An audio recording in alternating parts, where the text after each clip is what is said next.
ఆనంద కన్వెన్షన్ హిమాయత్ సాగర్ ను ఆక్రమించిందని వెంటనే చర్యలు తీసుకోవాలని పర్యావరణవేత్త లుబ్నా సర్వత్ సీఎం రేవంత్ రెడ్డిని కోరారు. ఆనంద కన్వెన్షన్ హిమాయత్ సాగర్ లో నిర్మించడమే కాక చెరువు నీటిని అక్రమంగా వినియోగిస్తున్నారని ఆమె ఆరోపించారు. వ్యర్థాలను హిమాయత్ సాగర్ లో కలుపుతూ నీటిని కలుషితం చేస్తున్నారని, వీలైనంత త్వరగా ఆనంద కన్వెన్షన్ పై యాక్షన్ తీసుకోవాలన్నారు లుబ్నా.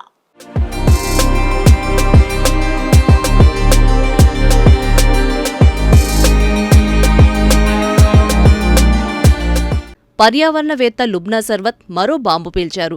హిమాయత్ సాగర్ డ్రింకింగ్ వాటర్ రిజర్వాయర్లో ఆనంద కన్వెన్షన్ నిర్మించారని ఆధారాలతో సహా బయటపెట్టారామె. ఓవైపు చెరువులో నీటిని ఇష్టమొచ్చినట్టు వాడేస్తూ, మరోవైపు వ్యర్థాలతో నింపేస్తూ కలుషితం చేస్తున్నారని ఆరోపించారు లుబ్నా సర్వత్.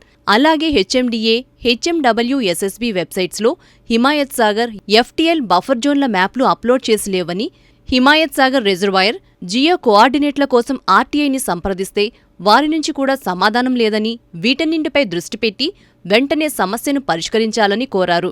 హిమాయత్ సాగర్ కబ్జాకు సంబంధించి ఎన్ఆర్ఎస్సి ధరణి పోర్టల్, హెచ్ఏడిఏ మాస్టర్ ప్లాన్, హెచ్ఎండిఏ 2031 నుంచి సేకరించిన మ్యాప్ ఇమేజెస్, సర్వే నంబర్లతో సహా ఆమె సీఎంకు మెయిల్ చేశారు.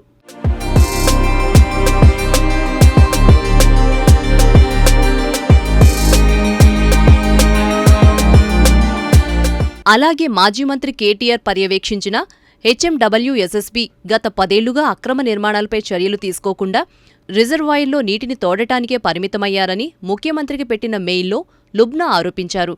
హిమాయత్ సాగర్లో నీటిని అక్రమంగా వినియోగిస్తున్న ఆనంద కన్వెన్షన్పై ఈ ఏడాది జనవరిలో కేసు పెట్టామని, ఇప్పటివరకు ఎలాంటి చర్యలు తీసుకోలేవని, హెచ్ఎండబ్ల్యూఎస్ఎస్బీ ఎండీకి కూడా వాట్సాప్ ద్వారా ఫిర్యాదు చేశామని, అక్కడ్నుంచి కూడా స్పందన రాలేదని, కనీసం ఇప్పటికైనా హిమాయత్ సాగర్ పరిరక్షణలో భాగంగా ఆనంద కన్వెన్షన్పై చర్యలు తీసుకోవాలని లుబ్నా సర్వత్ రేవంత్ను కోరారు.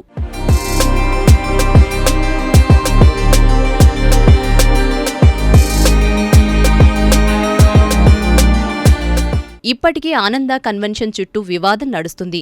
ఎన్ కన్వెన్షన్ను కూల్చినప్పుడు పూర్తిగా చెరువులోనే నిర్మించిన ఆనంద కన్వెన్షన్ను ఎందుకు కూల్చరంటూ బీఆర్ఎస్ నాయకులు రేవంత్ సర్కార్ను ప్రశ్నిస్తున్నారు. మరోవైపు ఆనంద కన్వెన్షన్ను హైడ్రా హిట్లిస్ట్లో చేర్చిందని, ఏ సమయంలోనైనా కూల్చవచ్చంటూ వార్తలు వస్తున్నాయి.